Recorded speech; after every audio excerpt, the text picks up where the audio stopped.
us. She is a journalist and she is an amazing supporter of Julian Assange. And I'm really excited to speak with her about the current issues with Assange, about the normalization of his situation right now, and any updates she has to share with us. Welcome, Cassandra. How many hours are you on now? I think I did 9 hours yesterday, and I think, I don't know, maybe 5 now. You're something like that. I don't know how you're doing it. I don't either, honestly. That was an awesome interview at Jimmy. Jimmy Dore is fantastic, and I'm so excited he was able to join us. So what are some of the, do you have any updates from Julian Assange or his team at all that you can share with us in the last few weeks? No, I haven't really heard much. Last time that I talked to his lawyer, he said that things were basically the same, which is not good because they weren't good.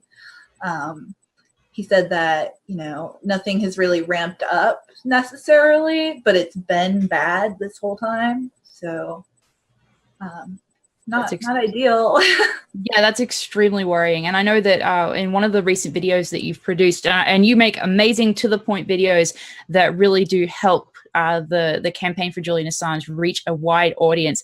You mentioned that his team was concerned about the normalization of his situation and the normalization of this unbearable situation. So I don't know if you had any additional thoughts you wanted to add to that or to speak about again. Well, it's been normalized. That's the problem. He's been in there for so long that people just think that it's normal, and it's really, really not normal. It's not normal to have a publisher and a journalist having to hide in an embassy for 6 years, or not hide, but be in political asylum without sunshine, without doctors.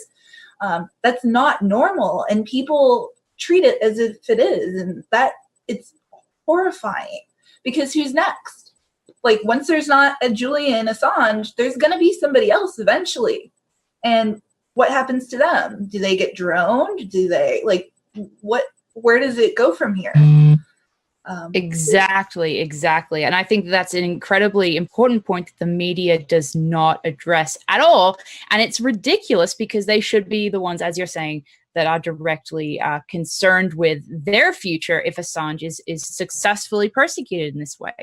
It's totally ridiculous. I mean, you have all these journalists who freak out like the sky is falling if Trump tweets a silly meme about CNN, and they're like, free press is under attack, it's under attack. And meanwhile, our government is going after somebody for talking to sources and publishing factual information during a campaign, which is under our First Amendment, or actually under Citizens United, they say that, the First Amendment and free speech is to be the most protected during an election season, because that's when the truth is the most important.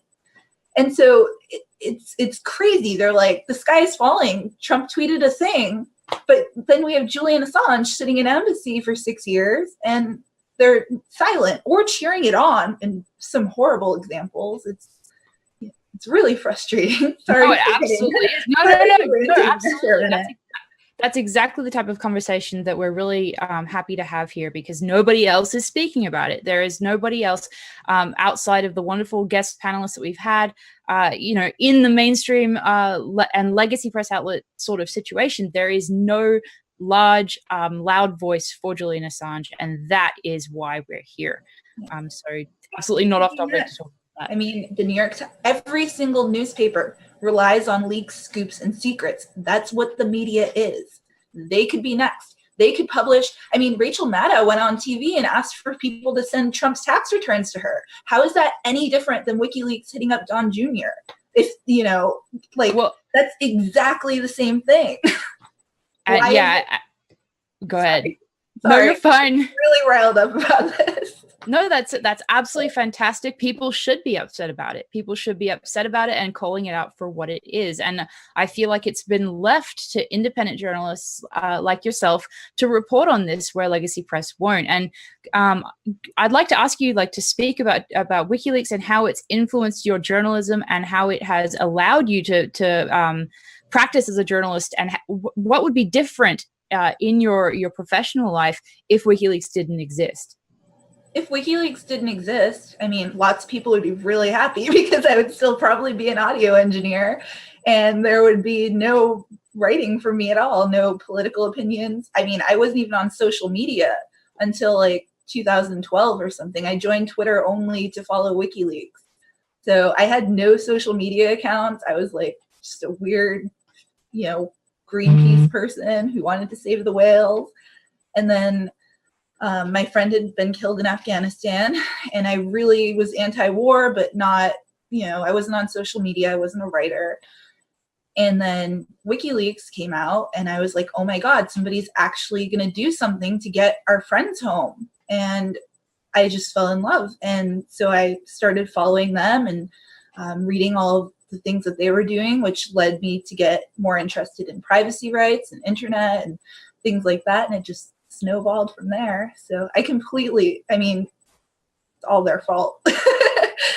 All their fault that I'm annoying everybody on Twitter every day. That's incredible. And I think that's actually one of the most direct, causative stories I've heard of all the panelists. I don't think I've ever heard any of them speak so stridently about the role that WikiLeaks played in them entering independent media or journalism in general. That's incredible that they inspired that for you. Yeah, I mean, I was just, you know, I was stealing bunnies from fur farms and stuff. I was like a little animal rights activist, and they completely changed my life, actually. I would be in a very different situation right now, probably. So, and they're so good about boosting up independent media and journalists and people who otherwise would get no attention from, you know, mainstream media, and stories that would get no attention from mainstream media. I know with you too, like they are always amplifying disobedient media, which is wonderful because you guys kick ass. And it's really cool. Like they really try and, like, you know, encourage people to be doing good work. And we need that. We need people who are willing to like help amplify voices and stories, and it's cool. Issue. Yeah, no, I completely agree. And I think it's really, it is a sad state of affairs that it takes little no-name outlets like disobedient media to bring up subjects that should be spoken about by legacy press outlets, and they aren't. And so that's why it is left to us to report on those subjects. And that's the only reason that disobedient media exists, is because we saw the absolute hypocrisy and the lack of accuracy in press coverage, specifically on the WikiLeaks releases of the Podesta emails, the DNC emails. That was the inspiration for us to form Disobedient Media. And on that subject, Cassandra, I was wondering if I could actually bring William on to join us. Yes, obviously, of course. And speak about, because we're all three independent journalists, and I thought we could have a great conversation on all of this. So yeah, I will.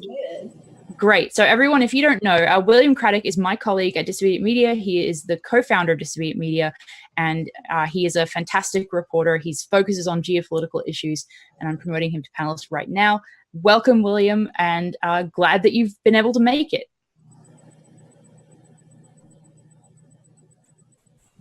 We can see you. Hi. Hey. Welcome. I believe that your mic is, we can't hear you. You're not muted on Zoom, but it looks like your computer mic might be muted.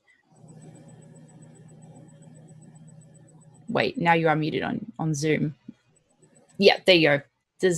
Can you try speaking now? We still can't hear you. I don't know what's,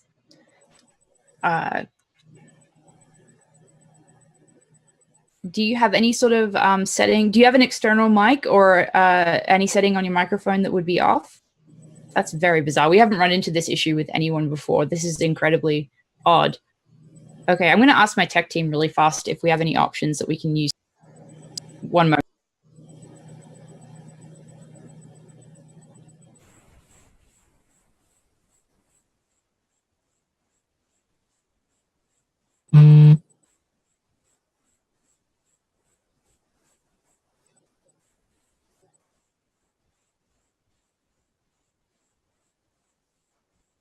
you want me to just talk about WikiLeaks for a minute while we figure Absolutely. I'm trying to figure out. The only question I have for William is if you have an external mic that you can plug into your computer, that might be something that you could attempt right now. But yes, Cassandra, I would love to hear your thoughts on WikiLeaks and Julian Assange and what they mean to you. I know that we've discussed their influence on your journalism, but personally, how they've affected your life and what they mean to you. Well, I touched on that a little bit. I wouldn't be a writer if it wasn't for WikiLeaks. They're so inspiring, and he's so brilliant. Julian is such a gift to this world. He really, really just inspires me quite a bit. And the freedom of press is such an important issue. And if we don't take it seriously, we're gonna end up in a bad situation real quickly. Trump's own lawyers have been defending WikiLeaks, and I don't think this has been getting enough coverage in the mainstream media at all. Trump's administration has actually been horrible. Sessions said that, arresting Assange is a priority. Pompeo said that they're a hostile non-state intelligence service. They've been horrible. The Trump administration has not been helpful in this at all.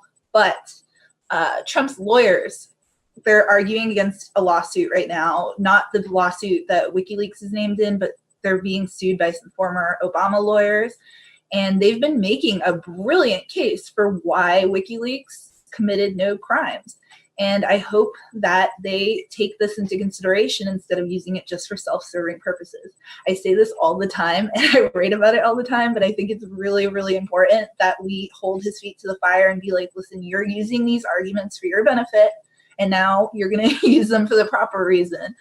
So I like to try and put that out there as much as possible, because it's going to really bother me if he wins this and based on WikiLeaks committing no crimes, and then Julian is still sitting there without health care and without anything. It's absolutely intolerable and inhumane and just downright evil that this has been able to transpire in the way that it has, not only with the silence of establishment media, but also with the Guardian and other outlets almost cheering it on. It's absolutely disgusting to watch. So what is your take on some of the press coverage that we've seen, not just from the Guardian in a negative sense, but also from independent media outlets like the World Socialist website, who have really promoted the actions and support that we have seen for Julian Assange on the ground in different areas? I am absolutely not a socialist, but they are one of my favorite websites, and I tweet them out all the time, and nobody even bothers giving me crap about it because they're actually really, really, really good. Their articles are so well written. They're kicking butt. They've been really strongly supportive of Julian, and I stand with absolutely anyone, no matter their politics, as long as they care about protecting free speech and therefore Julian, or free press and free speech. So big fan. Absolutely. So William, if you can try speaking again. I understand that you feel like you've fixed the audio issue. Can you hear us, William? Matt, we have not had technical issues like this so far during the entire stream. That is bizarre. Maybe try restarting Zoom, because the first time I loaded it, there was a pop-up box that said, do you want to use your mic? And you might have clicked no by accident. Interesting. Sorry, that's me typing. I don't mean to have my mic on and have you all listen to that. But okay, yeah. So William says that he cannot hear us, which is another bizarre issue. So at this, I don't know exactly how to go from here. I can't hear you, but I think I fixed the microphone issue. Yeah, we can hear you. You can't hear us. That's the issue now. Oh. So that is annoying and bizarre. So we fix one issue, and then we have another issue that is the opposite happen. Ridiculous. Question in the chat.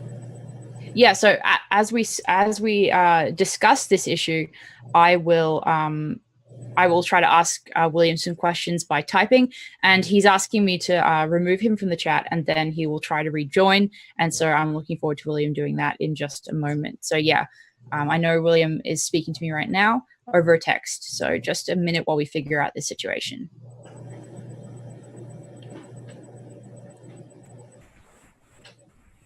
So Cassandra, though, could you just speak a bit about, the specifically the human rights abuses that have happened to Julian Assange, to those who may have only joined the stream relatively recently and who aren't up to speed on the abuses that he's suffered at the hands of Western governments? Yeah, so actually Elizabeth has a fantastic article on this, and I highly recommend going and finding it on Disobedient. I will tweet it out after. But he is being tortured. I mean, what's happening to him? I don't even know where to begin with the human rights abuses that are happening. There's so many. I mean, we don't even treat our worst prisoners the way that Julian is being treated. I mean, we have pedophiles and serial killers who are, they get to go outside for an hour a day. They can make phone calls. Half of them have email. Most of them can use email now in the prison system. They get visitors. They have more freedom than he does right now as a political prisoner, or as a political refugee, technically. And that's really that's horrible. His doctors that visited him put out a plea to get him to a hospital, and the UK government is refusing. He hasn't had fresh air. His eyesight is suffering because he doesn't have to adjust to seeing far distances. There's just so many things. Think about what you were doing 2 months ago. I've done so many things in 2 months. It feels like almost a different lifetime because of how fast our news cycle goes now. And he's been stuck this whole time without any voice and without any friends or companionship. It's a really tragic thing to do. Hey, there's William. Absolutely, and I believe we've now fixed all of the audio issues, both from William's mic and from us to William. So I'd like to just ask you, William, about your perspective as well on WikiLeaks, as far as the impetus it gave you to become an independent journalist. Yeah, well, first of all, are we clear? Can you hear me? Yeah, excellent. We can hear you now. I just want to start by saying that WikiLeaks not only has been a huge inspiration to our work, but has been such a valuable resource in that we have used them extensively. I personally have used them in my research into things like political corruption, human trafficking, and political connections to that topic.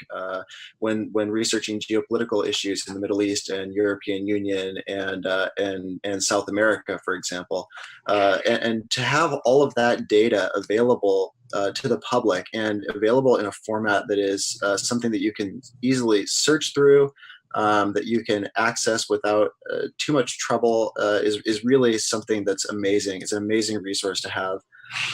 What I really do appreciate about Julian Assange and what WikiLeaks has done is that they have, not to use a cliched analogy, but they have really revealed the matrix-like system that the public exists in.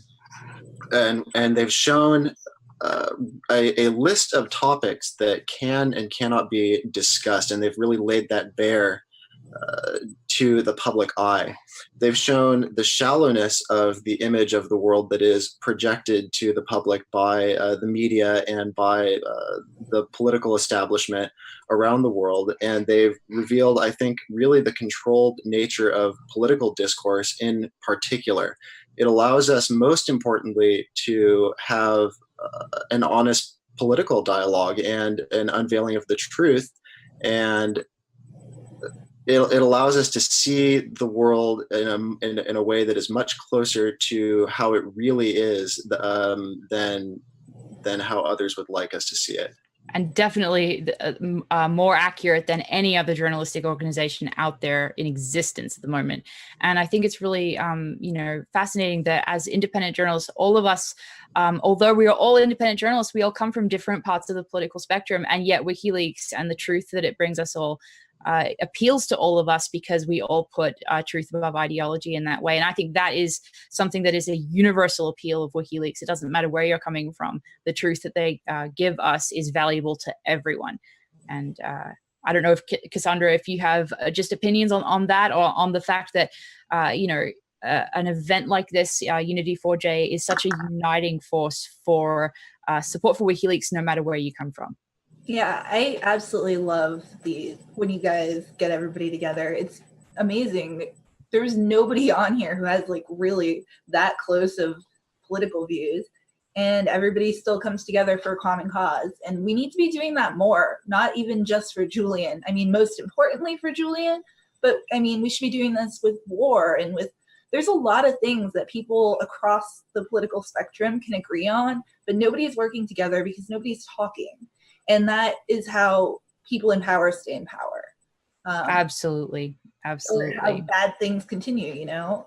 So by working together and realizing where you can work together, then you become so much more powerful, even if you hate certain things. I mean, there's lots of things that I say that people absolutely despise, I'm sure. But I'm always happy to like reach across the aisle to work on something, especially if it's war or WikiLeaks. And I feel like we just have so much more power that way. And I love seeing other people willing to do the same. So it's really cool.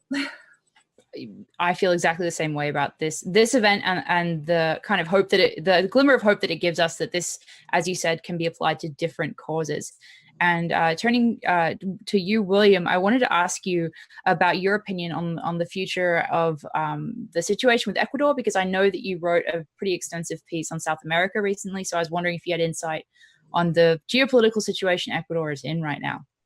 Yeah, well, I think that in relation to Assange's unfortunate situation right now, Ecuador is in kind of an interesting place. Of course, most people realize by now that they have the U.S. military and intelligence communities, or at least factions within them, bearing down on Ecuador, on Lenin Moreno, to pressure him to stifle Assange's voice. But what's also been going on is that there's a conflict going within South America to decide whether it's going to be left-leaning groups or right-leaning groups that are going to control the continent. We're seeing the opening stages of for lack of a better term, a Latin Spring. And there's going to be a conflict between these two factions, and Ecuador is a part of that because Ecuador is a member of the Foro de Sao Paulo. It's a community of left-leaning countries within South America, and they're competing with other countries. Brazil, Argentina are two examples of that.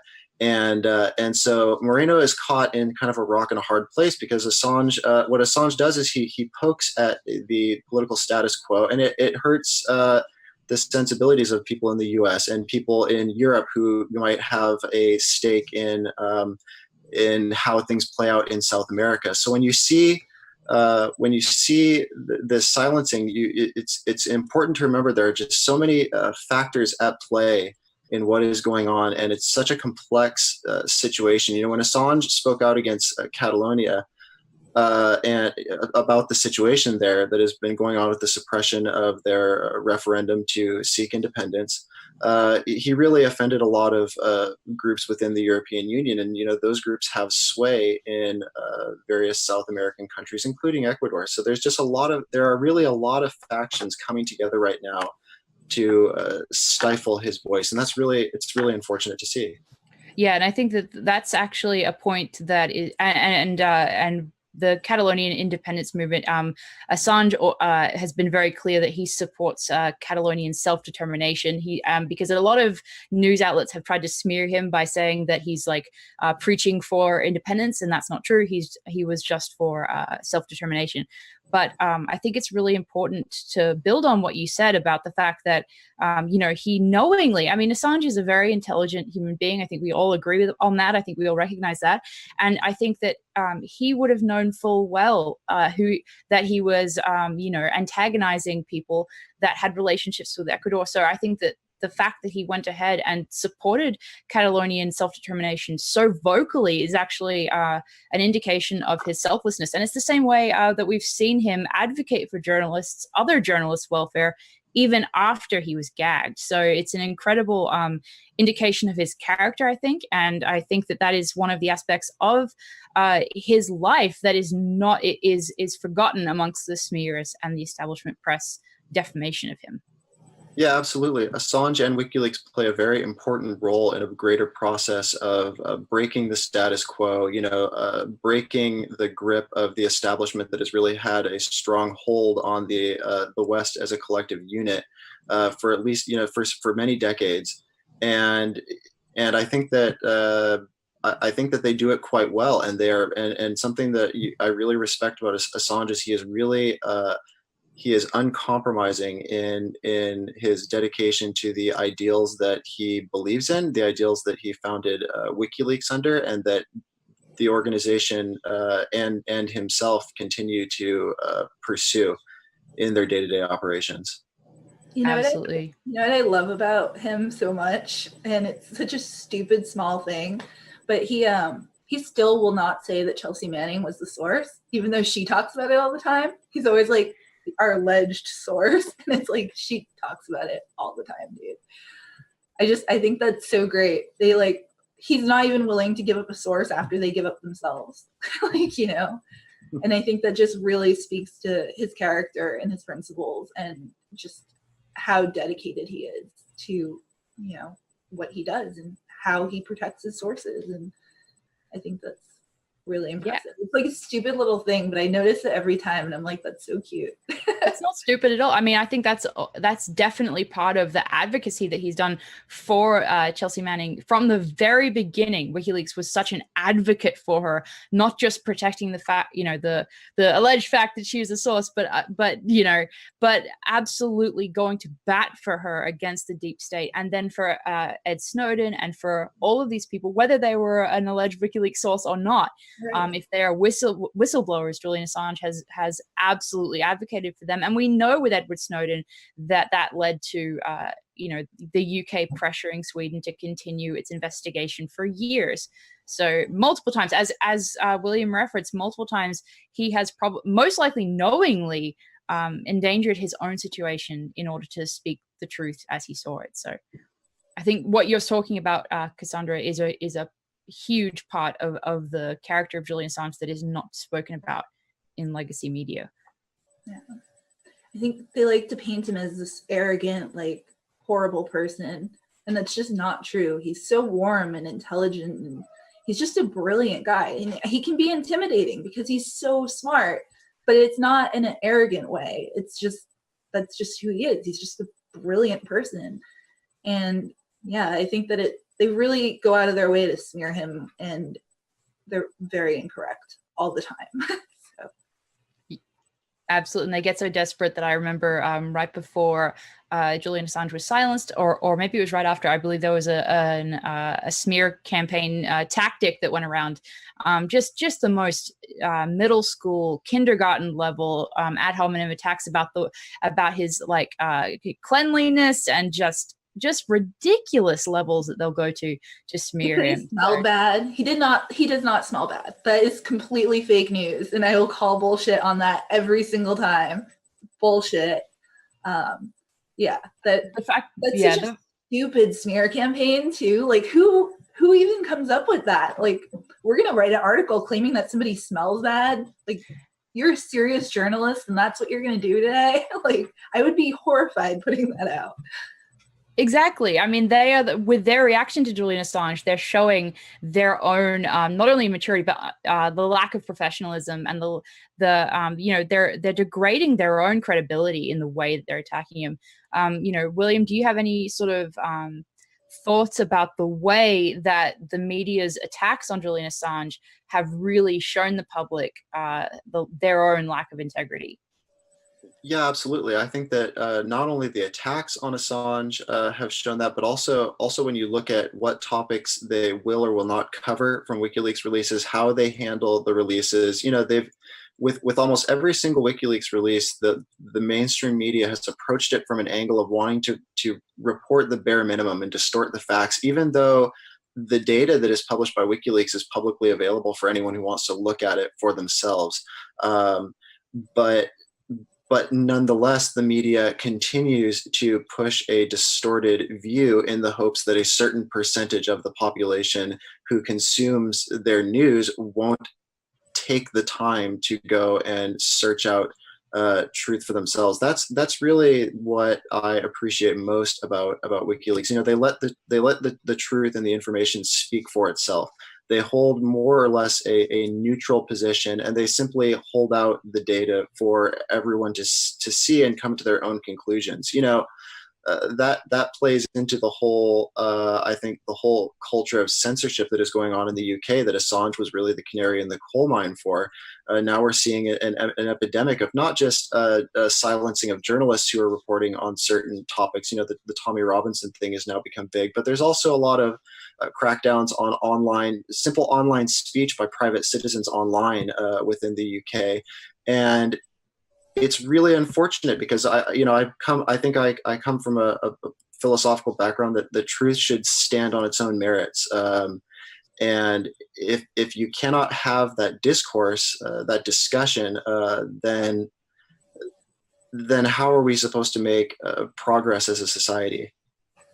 Absolutely. That is exactly actually one of the points that Julian Assange, I know, has made in a number of different interviews, is he points to the fact that without that information, the progress in terms of our civilization cannot actually take place. So that is a really important point that Julian has brought up multiple times. Absolutely. Cassandra, do you have any thoughts on that you just want to expound on just that issue? Well, I mean, on the differences between how they've covered WikiLeaks releases, I definitely, I talked about this a little bit earlier when I was talking to Jack, but when Sarah Palin's emails came out, Washington Post made a Twitter account that was, I think it was at Palin's emails or something, and they called for volunteers to help them read through all of the emails. That is insane, because look at how they handled the Clinton emails. They acted like this had never happened before, that WikiLeaks only went after a Democrat, but they left out the fact that they published Sarah Palin's emails. And then, you know, we had CNN saying that it's illegal for citizens to read WikiLeaks, which is insane. But, you know, flashback to the Palin run, and they were asking for public help. It's just really interesting how different, like, and both sides are guilty of this. It's not, I'm not just picking on the left here, because, you know, back then the right considered Julian an enemy of the state and they despised him. And so everybody kind of likes WikiLeaks when they're helping them out. But the media has really, really just dropped the ball on any semblance of unbiased reporting on WikiLeaks at all, ever. And I think that the Palin emails versus the Clinton emails is a perfect example of it. And their Twitter account is still up from it. I was looking at it the other day and I was just like, this is so night and day from like what they are accusing them of now, you know? Absolutely. And I think that that's one of the things that WikiLeaks has done is remove that mask of credibility from the media by forcing them to respond in such a ridiculous way, but also by, as we've talked about multiple times in this vigil, the fact that they have, in the documents WikiLeaks has published, they've shown the interrelationship between the state and the media and the various corrupt machinations that go on with that. So I can see why certain legacy press outlets would be really either both sort of jealous and feel burned by their own exposure of their corruption. Because a few decades ago, we would have just kind of swallowed the stories that they sell us, and we wouldn't have really realized until much, much later in hindsight that those narratives were wrong. And so now WikiLeaks is doing that in real time. And I know that we've said that multiple times on this stream, but I thought it was, it's really great for those viewers who have only just joined us to remember that. So, yeah. So I think they're the most important organization in the world. I absolutely believe that Julian and WikiLeaks are the most important, not just press, like the most important organization in the world. And it's insane to me that people aren't like marching in the streets and like pulling him out of there and dragging him into another embassy in the middle of a mob, you know, like they should be doing, like there should be people taking the streets for this. It's insane. That's exactly a point that has been brought up multiple times by a number of different guests on the stream. They've all, when I've asked almost everyone, you know, what do you think the public can do to make a tangible difference? And a number of them said that this is at a point now where we have to have civil disobedience. So, William, what do you think if the situation doesn't change, or if, God forbid, it worsens? How do you see this impacting journalism, but also society? Do you think we'll see civil disobedience if this gagging continues? Yeah, it's possible, and I think that I would hope that if the situation were to worsen, that some of the groups who have benefited from WikiLeaks releases, who have benefited from their publications, would decide to step in and do something to help alleviate the situation. It's been a little disappointing to see, during the election.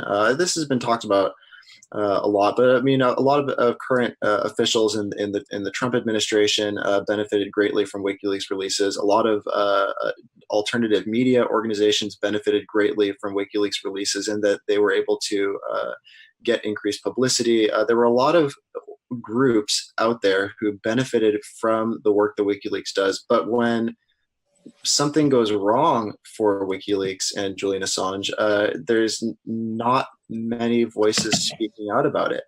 And while it might be hard to realistically change the situation in Ecuador, for example, we absolutely can be doing things to lobby with media organizations, for example, to start bringing more attention onto the situation and begin to build that pressure for something to change with the current status quo. Absolutely. I think that that's something we've echoed a lot of times during this stream, is the importance of people speaking out for Julian Assange themselves, to raise their voices, to make sure that this message is heard. So Cassandra, what do you want our viewers, audience members to do to help Julian right now? Like, what is the in your opinion, the strongest action that viewers can take to support Julian? I think that people need to be louder. I know that there's vigils that are happening all over the place on the 6-year anniversary. We're having one in DC outside the White House. I'm going to get over my fear of public speaking and probably do it for the first time there.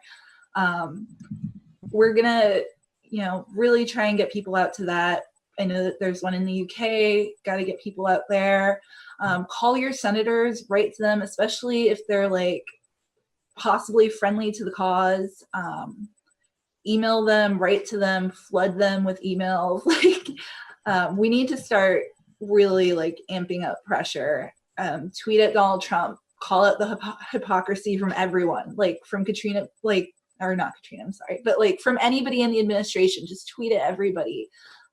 People in Ecuador, the Ecuadorian government, Australian government, just start, spamming everyone. I don't really know what else we can do at this point, other than digging a tunnel, which I'm not opposed to if anybody wants to help.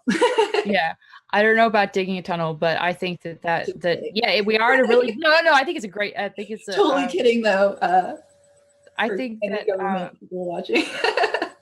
The point stands, though, that this is a desperate situation. And I mean, it was a desperate situation weeks ago, as you have told us in the videos that you've made about this. And do you think that this is being normalized? I mean, we at Disability Media, you yourself, we've all tried to speak out against this being normalized. But with no news coming out of the embassy in the last couple of weeks, do you think that that is what is happening? And what can we do to stop that when there is no news to go on? We just got to keep talking. I mean, there's not really, I've been racking my brain trying to think of what we can do, and I've got nothing other than making videos and doing these live streams, write articles, make, memes, put out social media posts, do anything that you can to get people talking. But I think it's especially important that you put pressure on, members of Congress, members of Senate, get up in there, email them, be like, hey, why aren't you standing with free press? I don't know. You have any good ideas? I think probably by now the viewers are probably sick of me ranting about my ideas, because basically I've said the same thing, 20 times, but basically, as I've said before, and I know that some viewers have just, they pop in and out, and that's totally fine, because this is such a long running vigil. But I think that what people have to do is going to be different in everybody's individual situation. So we have to look at our own gifts, talents, abilities, tools, our own situations that are unique to us, and that we can creatively re-engineer to help WikiLeaks and Julian Assange. So the creativity is the major stumbling block. People are unable to look at themselves and see how their situation can be used creatively to help Julian Assange and WikiLeaks. And so I like using ridiculous examples to kind of like examples that sound ridiculous, to make it clear to people how extensive the variety of hobbies that can be used to help WikiLeaks and Julian. So like baking, cooking, do a bake sale, have a potluck, invite people over and have a maybe not a watch party, but have a gathering where you discuss WikiLeaks. I mean, there are so many different ways that you can support this cause that do not have to be writing or public speaking, or as Kieran and Wise of Action do, you don't have to be standing in the street at a vigil.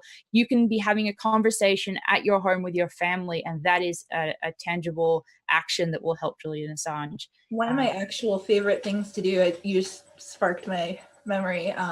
Every time that I'm going to a political event, or even because I live in DC, like a bar or Trump Hotel or any place that there might be anyone with any kind of influence, I always wear my my free Assange tote bag. So I highly recommend going to WikiLeaks shop and buying stuff. The licensing fees go to WikiLeaks. It's actually a third-party company, but they pay licensing fees, which in turn help WikiLeaks do what they do. It sparks conversations every single time. And of course, WikiLeaks is like my favorite topic, so I'm always down. But people come up to me constantly and they're like, oh, great bag, or oh, I hate your bag. And then we'll end up talking about it, and it's great. I think that's a really easy thing that people can do. The tote bag is my favorite. I have like tons and tons of purses, and I take it with me in like to black tie affairs and stuff. So no, that is a tangible action that is unique to your own situation, as far as like the events that you're able to go to with that. Grocery store, you can run into somebody and change their mind. And changing the public, like the general public's mind too, is a really important aspect of it. Yeah, and I mean, we can all buy, and those of us who are not completely strapped for cash can buy merchandise from the WikiLeaks shop, which can then, as you have done, it can be used as conversation starters and as a walking billboard. If you have a WikiLeaks t-shirt on, if you're carrying a WikiLeaks bag as you do, then you are still raising awareness about Julian Assange and donating at the same time. So that's a really great option for some people. But again, if you're strapped for cash, then retweeting on social media, sharing all of the WikiLeaks shirts absolutely are also raising awareness. And so, William, as we're moving forward, what do you think people should do? I ask all the panelists this: what do you want viewers to do to help Julian Assange? What do you think is the most effective method to help in this situation? Well, I think that we're in this phase where we are really fighting an information war for public perception of what's going on with WikiLeaks right now. So obviously, it's been stated to support them financially in any capacity is fantastic. To share WikiLeaks releases, to continue to utilize the resources that they've provided the public with, to continue to show the value of that content, and continue to spread the information. There are still many things in WikiLeaks releases, many important discoveries that are still waiting to be made available, or brought up to the public perception. And in addition to that, like Cassandra was saying, it's important to be lobbying with people in not just in the government, but in media particularly, whether it's a large or small organization, to continue to give attention to the detention of Assange, continue to give attention to the corruption and the injustice surrounding his isolation. And I think that if we continue to maintain momentum, we have a good chance of building that and eventually breaking the status quo in one way or another, and being able to move forward. Completely, I had a question on Twitter, and I don't know the answer, but you guys might. And if not, I can try and find out. But somebody asked if they said that they know he can receive postal mail, but can he send outgoing mail? Because if so, he could communicate with the public old school style with a newsletter, and we could have volunteers stuff envelopes and publish online. I actually don't know the answer to this. I can try and find out if you guys don't know, but yeah, somebody's asking. Well, that would be, if he was able to do that, it'd be a fantastic way to get his voice out into the public and to combat the narratives that are being spun around the situation right now. Absolutely. I completely agree. And I think that everything you guys have said this evening is so valuable and so correct. And I really hope that the audience takes it all to heart and really hears what you guys have said. Are there any, I want to ask both of you this, are there any sort of like final thoughts that you want to add that we haven't covered that you think need to be heard by the supporters of Julian Assange and WikiLeaks?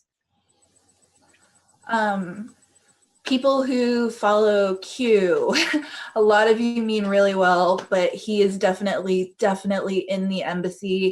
I have tweeted photos of my passport and the book that he signed that's behind me.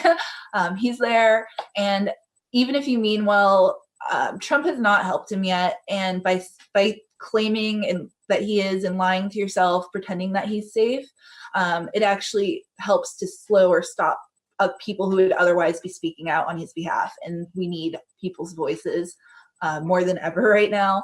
So even though I know that these people aren't all like spreading black propaganda on purpose, the only people that it helps are the people who dislike Julian and want him to be harmed. No, that is incredibly important for a conservative journalist to point out. And it's especially important, not only because it spreads, as you said, like a black PR campaign against Julian Assange and his interests, but also because, as we recognized previously in this segment, Donald Trump is one of the few people right now that could have a real huge impact on the outcome for Julian Assange. And so it's more imperative than ever that his base be fired up in pressuring him to do that. And so, as you've said, the Q narrative that he's not in the embassy and he's safe and trust the master plan and 16D chess is definitely harmful. And that's especially harmful because of the influence that the MAGA supporters would otherwise have on the president in a positive way for Julian. So, William, I don't know if you have any comments on that or just final thoughts in general about this whole situation. Well, yeah, just to add to your comment, did Q predict this? Yeah. No, I keep getting DMs asking if I'm Q now. And I'm like, guys, like, stop.